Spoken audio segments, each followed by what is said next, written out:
Arknights has to be the most darkest gacha game to ever be created. You know, most people when it comes to gacha games know stuff like Fate Grand Order or Honkai, um, Genshin Impact, Zenzo Zero, and they're fun, they're cool.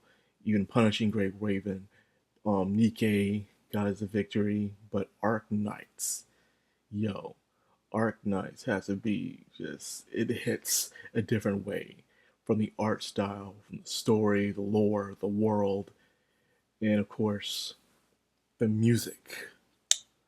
The music. And not just in the anime, but especially in the freaking game itself.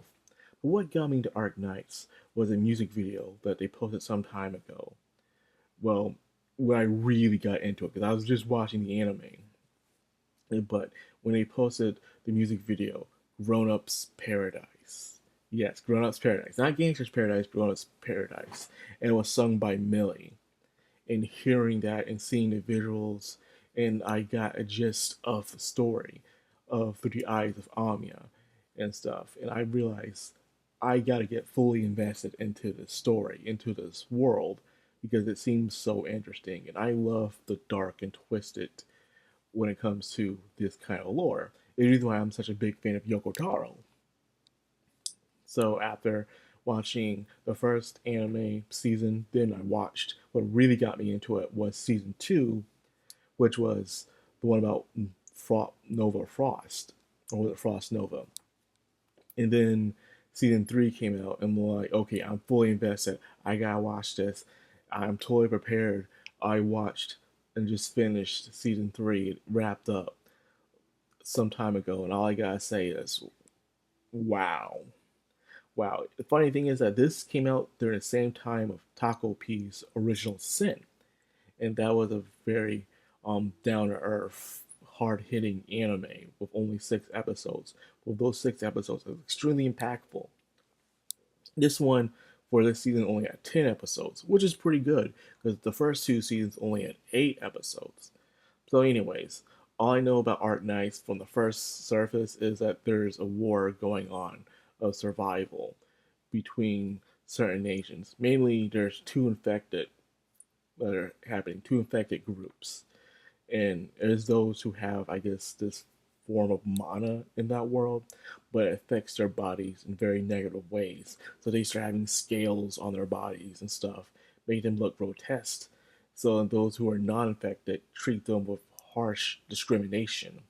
There are two groups of infected that want to change the world. One is um, Rhode Island, the main character, the leader of it, which is Amiya, a little bunny girl who used the power of arts. Use, like, I guess, these cool black and red magical glasses and barriers. And she has awakened the doctor, someone who can lead them to a cure in probably a better world for what can happen in the future. The other group is called Reunion, a group of infected who are tired of the discrimination and being drove out these harsh lands and now wish to destroy those who are not infected. Two opposing sides. So in a way it's like the X-Men. But there is so much more to this world in everything that has happened. Countries have fallen. Nations no longer exist. Hell, there are cities that move constantly because of the natural disasters that constantly happen there on a daily basis. That's how dangerous and deprived of the world they live in is now. In the first season, you see Ami awakening the Doctor, and she and their group are trying to find some way to make some peace that's going on. But they, in a way, kind of failed. And Ami ended up losing 2 people she did not want to kill. Season 2, they go into a city where the reunions also act. And turns out, as they're fighting each other, it was all a giant trap because certain higher ups demand for anyone who's infected in that city to be taken out.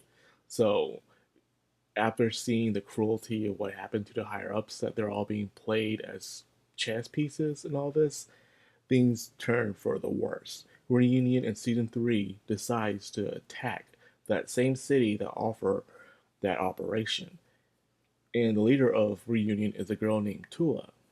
She is a girl who is twin sisters to another girl who's on the opposing side named Chen. However, you see Tula's background. Because as you're watching this anime of season 3, Rise from Ember, you see everyone hating Tula. Everyone's turning on Tula. I mean, a lot of people from reunion, especially after what happened in season 2. And even myself started to hate Tula. Tula is supposed to be so evil that she made I guess, a demon-like creature named W cry. W in the first season was one who was kind of pulling the strings, making certain events happen, and I couldn't stand her because she was this devil-like character that was just pushing things that didn't need to happen, but it caused some people to die that didn't need to die. And because of that, I cannot stand the character. The character is back now. She's a shell of her former self. She cannot stand Tula for what she's done, and plenty of others as well are wishing to turn against Tula as well. So who is Tula? She is this fallen noble child who killed her adoptive father. But the father placed a curse on her, saying that she'll grow to hate everything. But she tries to reject it. And throughout the years, she creates people who are also, well, not create, but she forms a group, reunion, and they're trying to find a place to call their own. You know, they gather all kinds of affected people, and even powerful people, such as a Wendigo Patriot or Frost Nova in Mephisto. And you see these people, they are completely different from who they were when you watch the series. They were innocent, they just wanted a place to call home.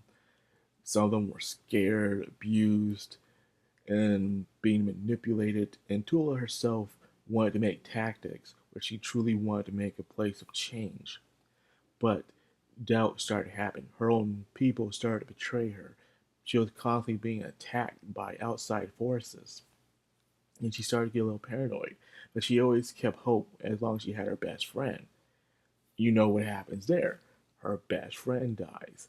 And then she slowly starts to seek in the hatred, the fires within her. But even then, she was trying to fight, resist the hate, until finally she reached her breaking point and she became a brutal, terroristic leader. And ever since then, you see these innocent people who are in her group now become these twisted, deformed, broken individuals who now do anything they can to cause damage by any means necessary. And you see these people, and you're like, this is that person? Originally, as I was watching the show, I see them as these terrible people, but now I see what happened. You know, it's a perspective where poverty in a barren wasteland can drive people to extreme desperations, where they themselves will do anything they can to survive. The survival becomes a pure out domination. I don't want to survive in this world anymore. I want something of my own, and I'll do what I can to take it. If it means I have to kill somebody else to do it. And that's what happens to Reunion. Now, everyone is coming after Tula and not realizing what she has become and why she has become that. Everyone but Amiya. So it's a race to Tula to make see her fate. And I gotta say, as that's building up, you see other characters who seek revenge, characters who seek some answers in life and what to do from here from now. And the thing is don't let hatred blind you. Don't let revenge blind you. Especially if you have responsibilities. You have other people who are looking for you to live on in their lives, not go after it. But there are so many people out there within this show who are just like, oh, I gotta get my hands on that girl. She is pure evil and stuff. And who knows, a lot of evil people in this world probably had an innocent start. But as time goes on, time rots everything. And it rotted Tula at the end. But there's more to it which I will not spoil. But all I can say is from a person who's just watching the anime, I need to go back. Now that the anime is done, well, this season is done, I need to go back and actually follow some lore. I need to find myself a good lore video one day and just watch it all. Because I'm not playing the game. I looked at gameplay for it. It's not my thing. But Bang Dream Avumagica did do a collaboration with them not so long ago. So they are in popularity. I did hear rumors that they'll still do another season There's a lot more to do with this. This was just the entire reunion arc, and now the reunion is done. I guess they go on to something else. But there's a lot more to meet the eye to the series. And usually I'm not into most mobile games. Only really Honkai, the first one, not Star Rail. Star Rail is just a world created off of someone's sacrifice. If you don't know that. But anyways, Arknights is a must watch. The visuals, the only problem I will say is that it's really made for the fans because a lot of pacing is fast and a lot of characters show up and then they're not there no more. And I guess it's really made for the fans. Like, so only you be able to know what's truly happening unless you play the games or you listen to the lore. Either way, I still enjoyed myself. So I cannot wait to deep dive into the madness of this world and see what happens, what caused all this to happen at the end of the day. So, anyways, that is my must watch. Season 3 wrapped up, and hopefully there's a season 4 starring a new arc. That would be great. So, anyways, that's like that for this video. I hope you guys enjoyed. If you did, like, comment, subscribe, and of course, hit that bell icon. This has the background, all anime. Signing out.